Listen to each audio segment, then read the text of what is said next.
με το όνομα. Μέρα. Χρόνια πολλά για χθες σε όλους. Χρόνια πολλά σε όλους μας. Και όλες. Με ενδιαφέρον σε άκουσα να περιγράφεις η Επανάσταση και ο Πόντος σε μία από τις στο YouTube, δηλαδή σε ένα από τις αναρτήσεις σου, και έχει ενδιαφέρον να ξεκινήσουμε μόνο με αυτό, με 2 κουβέντες, και μετά πάμε σε όλα τα υπόλοιπα. Σαν καλοί πόντοι που είμαστε, έχουμε και έναν τρόπο πάντοτε να και το... πόντιο Καπαδόκες. Ναι. Καταρχάς υπήρχαν άτομα που ήρθαν να δουν και όσο πλαθηγοί και πολέμησαν, αλλά θα ήθελα να περιοριστώ στην υπόθεση των Υψηλαντών. Όλοι γνωρίζουμε τον Αλέξανδρο Υψηλάντη και τον αδερφό του Δημήτριο. Δεν είναι μόνο αυτοί. Ο παππούς Υψηλάντης είναι αυτός ο οποίος, θα έλεγα, με τη δράση του και τις ενέργειές του έβαλε τα θεμέλια της Ελληνικής Επανάστασης. Μετά τα Ορλοφικά ήταν μια κίνηση αντιπερισπασμού της Μεγάλης Εκατερίνης να δημιουργήσει μια εξέγερση, μια επανάσταση στα νότια πλευρά, νοτιοδυτικά πλευρά της αυτοκρατορίας, για να διευκολύνει, να υποχρεωθεί ο Σουλβάνος να στείλει στρατεύματα εκεί και να διευκολύνει τον πόλεμο και την προέλαση της ρωσικής στρατιάς στην τότε Νόβα Ρώσια, στη σημερινή Ουκρανία δηλαδή, στη Βεσσαραβία. Έφτασε τελικά το 1774 στο Κιουτσούκα Εναρτζή, όπου ως υπουργός εξωτερικών τότε του Τσάρου ο Αλέξανδρος Υψηλάντης ο παππούς είναι αυτός που συνέγραψε τη συνθήκη του Κιουτσούκα Εναρτζή, όπου η Ρωσία κέρδισε τον τίτλο του προστάτη των Ορθόδοξων Χριστιανών της Οθωμανικής Αυτοκρατορίας, το δικαίωμα να ανοίγει προξενία χωρίς να ακολουθεί τη αρχή της αμοιβαιότητας, όπου ήθελε δηλαδή, για να προστατεύει τους Ορθοδόξους, και τα πλοία της απέκτησαν το δικαίωμα να έχουν πάνω τους κανόνια, τα υπορωσική σημαία, και να έχουν και το ακαταδίωκτο είτε στη θάλασσα είτε και στα λιμάνια τα Οθωμανικά. Αυτό λοιπόν οδήγησε Έλληνες πλειοκτήτες της εποχής να πάνε στην Οδυσσό, να βάλουν στα πλοία τους ρωσική σημαία, και έτσι δημιουργήθηκε ο στόλος. Χωρίς στόλο και χωρίς Θεόδωρο Κολοκοτρώντη δεν θα είχαμε επανάσταση. Εννοείται, αυτός είναι ο λόγος που...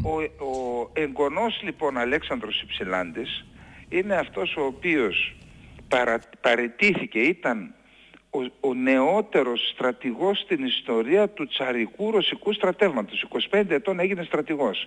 Έχασε το χέρι του στη μάχη της Δρέσδης, ηρωοποιήθηκε και έγινε υπασπιστής του Τσάρου.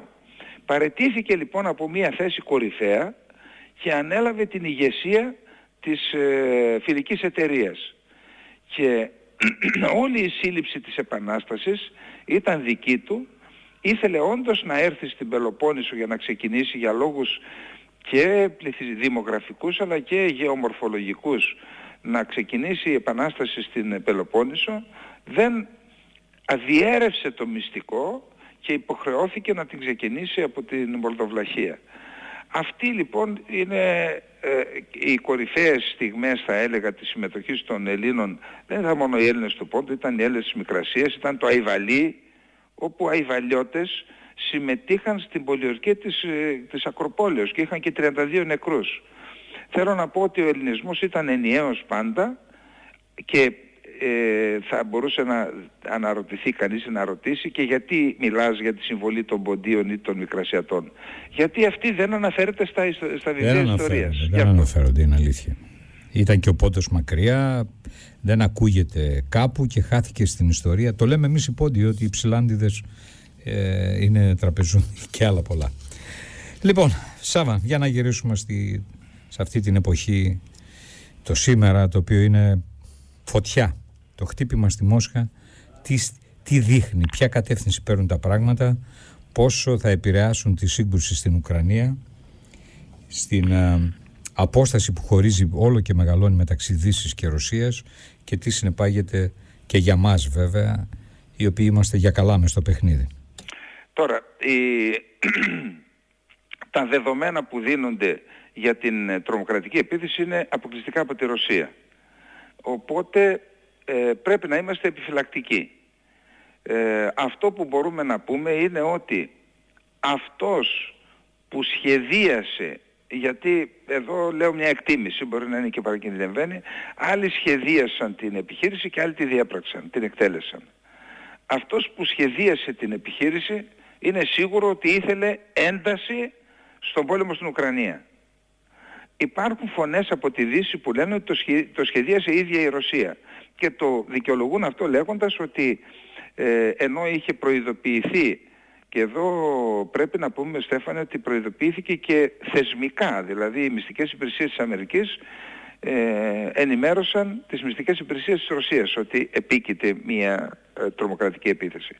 Λένε λοιπόν ότι επειδή το διοργάνωσε η Ρωσία, γι' αυτό δεν το απέτρεψε. Αυτή είναι η μία άποψη. Η άλλη άποψη είναι η άποψη της Ρωσίας, ότι πίσω από την επιχείρηση αυτή κρύβονται οι Δυτικοί, οι οποίοι χρηματοδότησαν και κατήφθηναν, σχεδίασαν, χρηματοδότησαν και κατήφθηναν τους δράστες να πραγματοποιήσουν αυτή την επίθεση. Μάλιστα λέει η ρωσική πλευρά ότι είχαν σχεδιάσει να χτυπήσουν λίγες μέρες πριν τις προεδρικές εκλογές.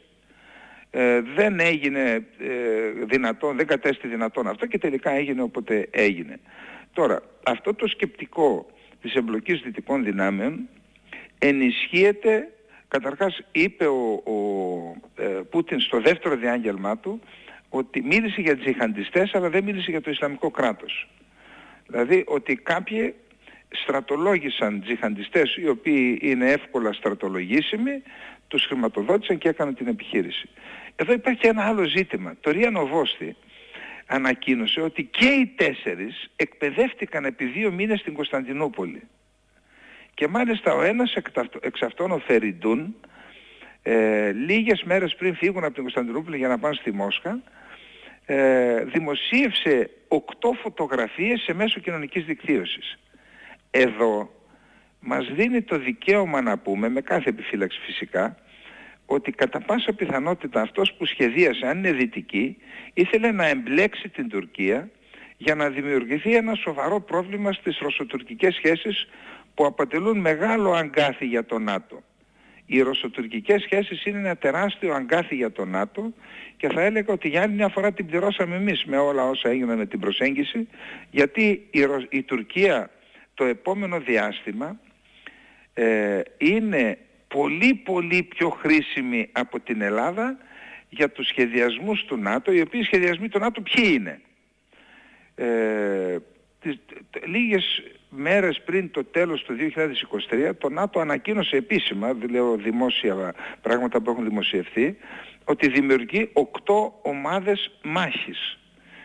Ξεκινάει από τη Λετονία, Λιθουανία, Πολωνία, Ουγγαρία, Σλοβακία νομίζω, και έρχεται προς τα δω στη Ρουμανία και στη Βουλγαρία. Είναι 8 ομάδες μάχης. Επίσης, σε αυτές τις ομάδες μάχης η Τουρκία συμμετέχει στη Βουλγαρία και στην Ουγγαρία και η Ελλάδα στη Βουλγαρία. Θα στέλνουμε περιοδικά όποτε χρειαστεί δηλαδή δυνάμεις. Και τις πρώτες μέρες του τρέχοντος έτους το ΝΑΤΟ δημιούργησε και μία task force στον Εύξηνο Πόντο με πλωτές μονάδες, με πλοία πολεμικά δηλαδή του πολεμικού ναυτικού της Ρουμανίας, Βουλγαρίας και της Τουρκίας. Και το ίδιο διάστημα, πριν μια εβδομάδα, ο Γενικός Γραμματέας του ΝΑΤΟ επισκέφθηκε Αζερμπαϊτζάν, Αρμενία και Γεωργία. Εάν τα βάλουμε αυτά στο χάρτη, βλέπουμε ότι γίνει ένας δακτύλιος ο οποίος δημιουργείται με συγκεκριμένες αποφάσεις και ενέργειες του ΝΑΤΟ για μια, θα έλεγα, γεωπολιτική περίσφυξη της Ρωσίας. Και σε αυτό το σχέδιο έχει κρίσιμο ρόλο ο ρόλος της Ελλάδας πέραν της συμμετοχής στην ομάδα μάχης στη Βουλγαρία, περιορίζεται, θα έλεγα, στην αξία που έχει το λιμάνι της Αλεξανδρούπολης. Γιατί οι ομάδες μάχης της Ρουμανίας και Βουλγαρίας θα εξυπηρετούνται από το λιμάνι της Αλεξανδρούπολης. Εφόσον δίνονται στοιχεία από τους Ρώσους ότι από τους 4 προκύπτει ότι εκπαιδεύτηκαν και οι 4 εκπαιδεύτηκαν στην Κωνσταντινούπολη, σημαίνει ότι η επικοινωνία των δύο πλευρών, το κρυσφύγετο, το εκπαιδευτικός χώρος, ποιοι τους εκπαίδευσαν, έχει ένα βάθος. Δηλαδή οι τουρκικές αρχές, μυστικές υπηρεσίες τις 3 τελευταίες μέρες έχουν βρει ότι ήταν στην Κωνσταντινούπολη σε μια ανηφόρα, τους νίκιασε ο τάδε, βρέθηκαν εκεί μέσα κάποια στοιχεία. Δεν δείχνει κάτι αυτό, δηλαδή δεν είναι σε μια κατεύθυνση. Δεν έχουμε κάποια πληροφόρηση. Αυτό λέω, το Ria Novosti μας έδωσε κάποιες πληροφορίες και δεν είναι τυχαίο που είχαμε τηλεφωνική επικοινωνία του Ερντογάν και του Φιντάν, του Ερντογάν με τον Πούτιν και του Φιντάν με τον Λαυρόφ. Πιθανόν να πήραν πέραν των συλληπιτηρίων για να δώσουν και εξηγήσεις ότι δεν είμαστε εμείς. Ναι, αλλά πώς πέρασαν μέσα στη Ρωσία? Υποτίθεται ότι η Ρωσία βρίσκεται σε πόλεμο, υπάρχει έλεγχος μεγάλος. Μα υπάρχει ένα θέμα, πώς βρέθηκαν τα όπλα. Πώς βρέθηκαν τα όπλα, τα πυρομαχικά, το ποιοι είναι υλικό. αυτοί οι οποίοι λειτουργούν. Βλέποντας τα βίντεο, Σάβα, δεν φαίνεται ότι είναι εκπαιδευμένοι με έναν τρόπο ειδικών δυνάμεων οι οποίοι χτυπούν σε μια περιοχή. Μάλιστα κάποια στιγμή ένας φαίνεται να πυροβολεί με ένα καλάζνικοφ μέσα σε ένα πολύ κλειστό χώρο, να φαίνεται οι σπίδες από τις σφαίρες κτλ.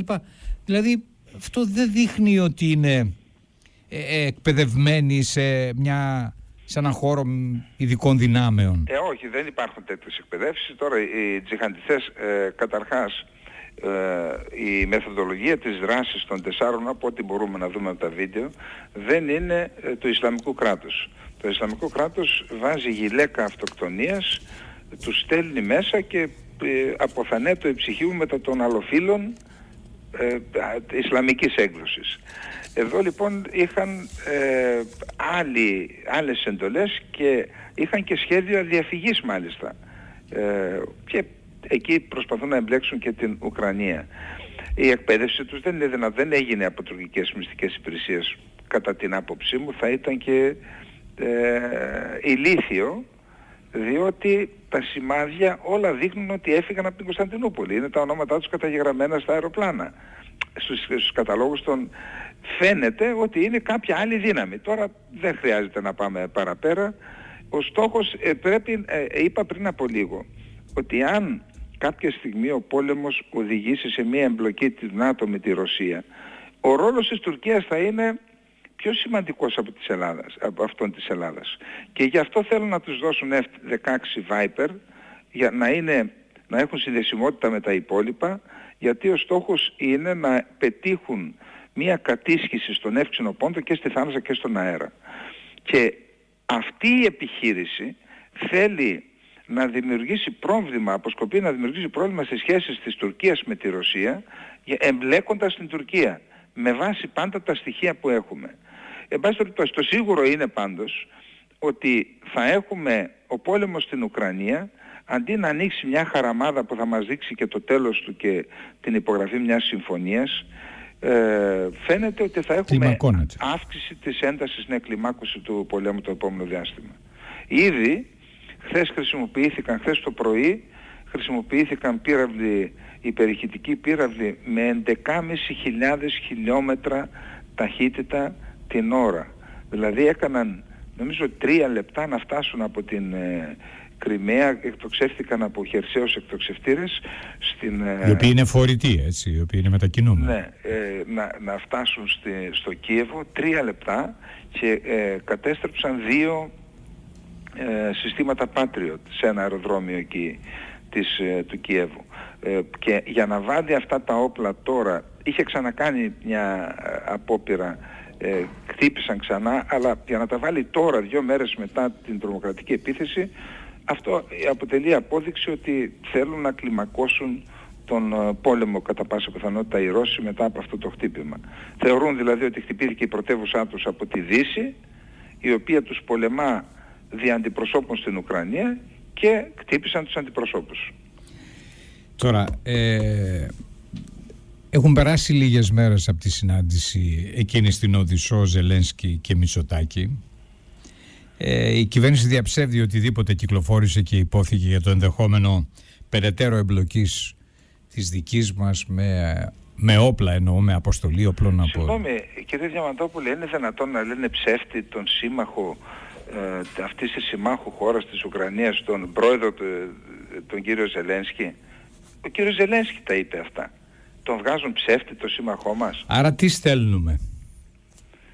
Εντάξει, δεν στέλνουμε ακόμα τίποτα. Το σίγουρο είναι ότι η Ουκρανική πλευρά και η Αμερικανική πλευρά θέλει να στείλουμε όλα τα αντιαεροπορικά συστήματα ρωσικής κατασκευής που έχουμε στα νησιά, στη Ποια Θράκη. έχουμε, δηλαδή υπάρχει περίπτωση η ελληνική κυβέρνηση... Όσα Tormi 1 και S300. Έχουμε δήλωση του κυρίου Παναγιτόπουλου, του προηγούμενου Υπουργού Άμυνας, που είπε αν μου δώσουν Patriot εγώ τους στέλνω τους S300. Φυσικά υπάρχει το θέμα των συμβολίων που έχουμε υπογράψει, σύμβαση είναι συμφωνία, με πιστοποιητικό τελικού χρήστη, που δεν μπορούμε να παραχωρήσουμε οπλικά συστήματα χωρίς την άδεια του κατασκευαστή.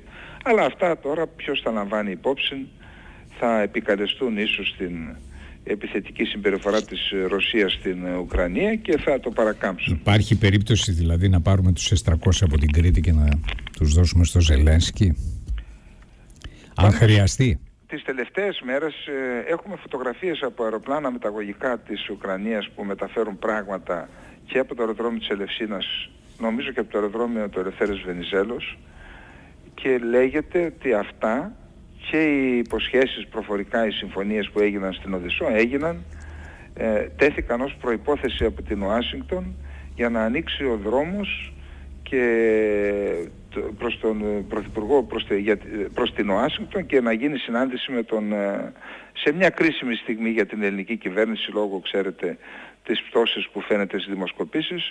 Το έχει ανάγκη ο κύριος Μητσοτάκης να συναντηθεί με τον κύριο Μπάιντεν.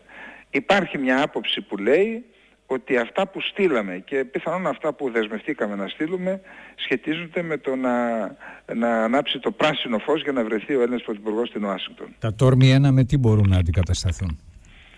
Τα Tormi 1 είναι εδάφους αέρος? Ναι, και τα όσα και τα Tormi 1 είναι εδάφους αέρος και οι S300. Τα Tormi 1 μπορούν να αντικατασταθούν είναι τα αντίστοιχα των πυράβλων που είχαμε, των Hawk, των συστημάτων Hawk. Είναι δηλαδή μέσων υψών, έχουν τα αντιπυραυλικά αντιαεροπορικά συστήματα χωρίζονται σε τρεις κατηγορίες: χαμηλών υψών, μέσων υψών και μεγάλων υψών. Η S300 είναι μεγάλων υψών, η Tormi 1 μέσων υψών και τα όσα χαμηλών υψών. Άρα τα Tormi 1 θα μπορούσαν να αντικατασταθούν με ένα αντίστοιχο σύστημα. Δεν παράγονται, τα έχουν βελτιώσει η ρωσική πλευρά, έχουν τώρα τα Pantsir που είναι ένα από τα πιο σύγχρονα συστήματα μέσων υψών στον κόσμο. Αυτά χρησιμοποιούνται κυρίως για τα μη επανδρομένα αεροσκάφη. Εν πάση περιπτώσει υπάρχει πρόβλημα, επικαλούνται οι υποστηρικτές της παραχώρησης όλων των ρωσικής κατασκευής συστημάτων στην Ουκρανία, ότι υπάρχει ζήτημα συντήρησης. Αυτό είναι η μισή αλήθεια. Ανταλλακτικών δηλαδή. Ναι, και... Είναι η μισή αλήθεια. Μπορούν να βρεθούν από χώρες της πρώην Σοβιετικής Ένωσης, από την ίδια την Ουκρανία, από την Πολωνία. Υπάρχουν αυτά τα συστήματα, μπορούν να συντηρηθούν. Πόσα χρόνια τα έχουμε αυτά? Αυτά τα έχουμε από τα τέλη της δεκαετίας του 90. Ήταν τότε που η Ελλάδα, από την πικρή εμπειρία των Ήμια και από την ομολογία του Ρίτσαρντ Χόλμπρουκ προς τον Μπάγκαλο, όταν είχε φύγει από την υπηρεσία ο Χόλμπρουκ, του είπε ότι εάν τολμούσατε να χρησιμοποιήσετε τους Χαρπούν, που είναι βλήματα επιφανείας που εκτοξεύονται από πλοία εναντίον πλοίων, ότι δεν θα έφταναν στο στόχο τους, θα τα παρεμβάλαμε. Μετά από αυτό υπήρξε απόφαση της ελληνικής κυβέρνησης να γίνει μία διαφοροποίηση, να έχουμε και οπλικά συστήματα τα οποία δεν ελέγχονται από μία μόνο δύναμη. Και γι' αυτό αποκτήσαμε αυτά. Αλλά ξέρετε, η προσπάθεια απορροσοποίησης και της εθνικής φρουράς και του ελληνικού στρατού, αλλά και άλλων στρατών του ΝΑΤΟ, έχει να κάνει με το μεγάλο σχέδιο που προανέφερα. Δεν θέλουν μέσω των οπλικών συστημάτων να ασκεί επιρροή η Ρωσία, θέλουν να καθαρίσουν σε εισαγωγικά τις χώρες του ΝΑΤΟ που είχαν ρωσικό οπλισμό, και αν ποτέ γίνει αυτή η σύγκρουση που προανέφερα, τη ζώνη που δημιουργεί το ΝΑΤΟ, αυτά είναι πραγματικά βήματα, τότε να μην μπορεί η Ρωσία να ασκήσει καμία επιρροή σε αυτές τις χώρες. Άρα το ενδεχόμενο απόσυρσης των S300 από την Τουρκία είναι πάντοτε, ή ουδετεροποίησης, απενεργοποίησης τους είναι πάντοτε ανοιχτό, καθώς κλιμακώνεται η κατάσταση. Ναι, υπάρχει, οι πιέσεις ασκούνται μέχρι και σήμερα. Τις λένε διώξεις το S300 να σε βάλουμε στα F-35. Αλλά ξέρετε, η Τουρκία, πέραν του ότι έχει άλλη ανθεκτικότητα στις πιέσεις της Δύσης, έχει και ένα πρόβλημα. Η ενεργειακή εξάρτηση της Τουρκίας, που όσο περνά ο χρόνος θα μεγαλώνει με την λειτουργία, θα τεθεί σε λειτουργία μετά από μερικούς μήνες το εργοστάσιο, ο πρώτος αντιδραστήρας στη Μερσίνα πυρηνικής ενέργειας, το πυρηνικό εργοστάσιο παραγωγής ηλεκτρικής ενέργειας. Η Ρωσία είναι πολύ κοντά να πάρει το δεύτερο στη Συνόπη.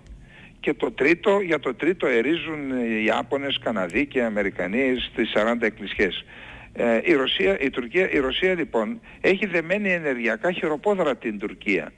Όσο και να πιεστεί η Τουρκία από τη Δύση, όπως έχουν εξελιχθεί τα πράγματα στον ενεργειακό τομέα, η Τουρκία δεν μπορεί, η σχέση της που ξεκίνησε στον οικονομικό παύλα ενεργειακό τομέα έχει γίνει καθαρά στρατηγική.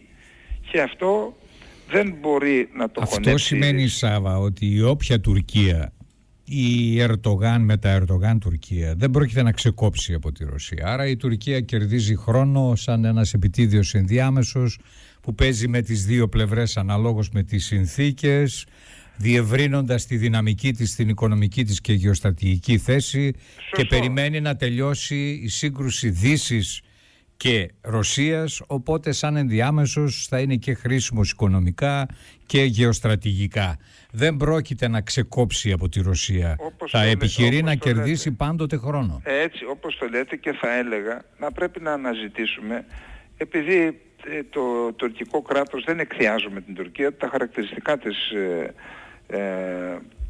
αναλύουμε. Το τουρκικό κράτος έχει κληρονομήσει την στρατηγική του Βυζαντίου.